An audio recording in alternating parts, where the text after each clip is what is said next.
it sounds super cliche, but with film, the world is your canvas, because it's literally like, especially now, it's 2018, the amount of special effects and stuff like that they have that you can use. You can dream something, you can think something, and you can put it on the screen.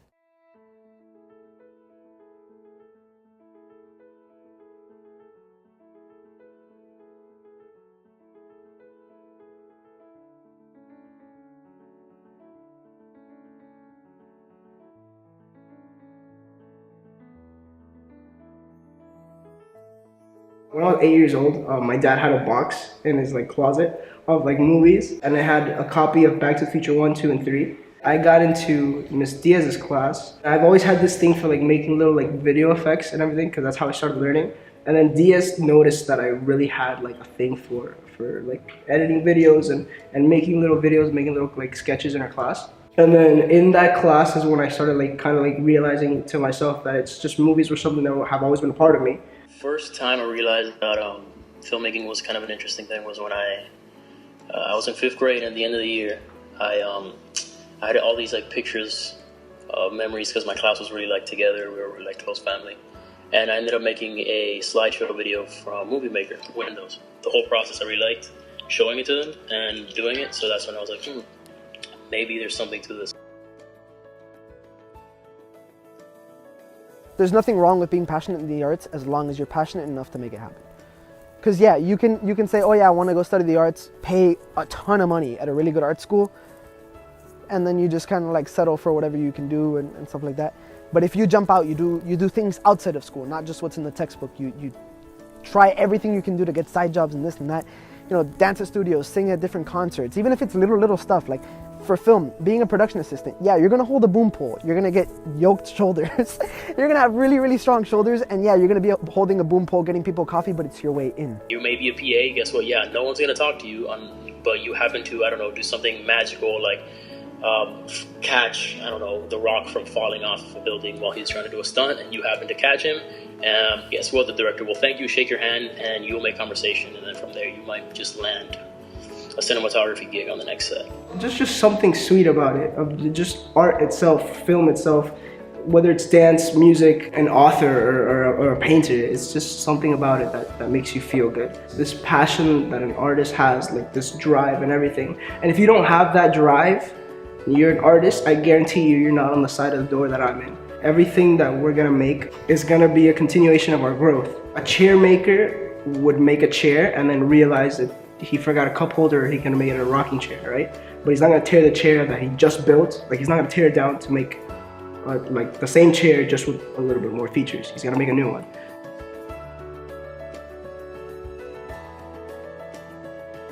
Pretend like if money doesn't exist. If money doesn't exist, that's something you have to worry about. And if you love what you're doing, you really do, then you will become a master at it eventually, one way or another. Originality and creativity. If you're able to get to one person, you've succeeded.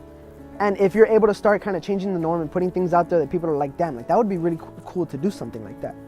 And then you're starting to change people's mentality.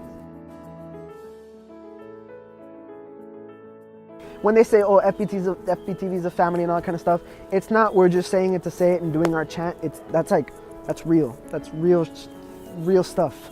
It's always just constant fighting, and then hey, that's a pretty cool idea. Let's not fight anymore. And let's keep going. I can't find someone that's trying to compete with me to support me, and it's just the way it is, unfortunately. They're in it for the same reasons that I am. So, but right now, the people who support me are a couple of teachers and the dean of the school. For anybody that doubts an artist, it's because you don't understand it. And art is something that you won't understand unless you go through it. It's like a door. Every artist is on one side of the door, and everybody that's not is just looking in through this door at everybody. And the side of the artist door is like fire and fury and lightning and these scary monsters, because that's what it is. It's a competitive thing that's so hard to make it into. Just prove them wrong. There's nothing. You're not gonna argue with them. At the end of the day, it's a matter of how bad you want it, and it's not worth the argument. It's not worth, oh no, I'm gonna do this, okay, all right, I take your advice, I take your opinion. Now in 10 years, when you're walking down the Oscar stage, holding an Oscar in your hand, and they're watching you on TV, the arts took you somewhere. What do you do for the rest of your life if money just didn't exist? People might ask you, oh, I'd love to paint, and I love coloring, and maybe I'd like to be an artist.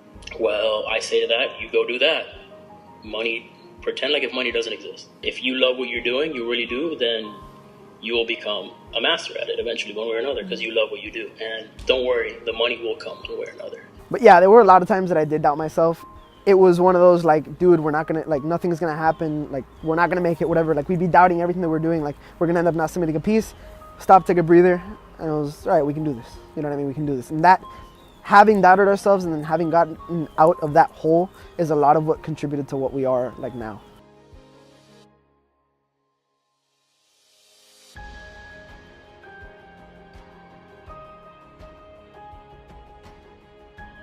I'm proud of every single project that we've ever put out. I can't pick a favorite. Somebody asked me when we made our first film that was in the film festival, No Place Like Home. They asked me why we didn't do it again. So the cinematography was very amateur and everything.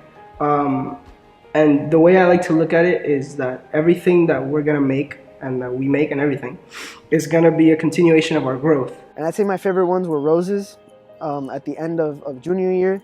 My project Roses, that was my big, like, I did that, and I looked back and I was like, that was me. And I was really happy about that. And 72 Hours at the end of senior year. Those were two of the ones that were like, we put way more than like what we thought we should have or what we should have. We slept the least for those pieces and all that kind of stuff, and I loved how they came out. The film industry is something that's extremely hard to break into. It's super competitive and everything, and it's just that there's sometimes when you get so down and everything's going wrong and everything, where you start to question. You start to question yourself, you start to question the decisions that you've made, and you kind of feel like giving up, but at the end of the day, like, it's the sweetest thing once you overcome that obstacle. Because I'm a filmmaker. I'm a filmmaker.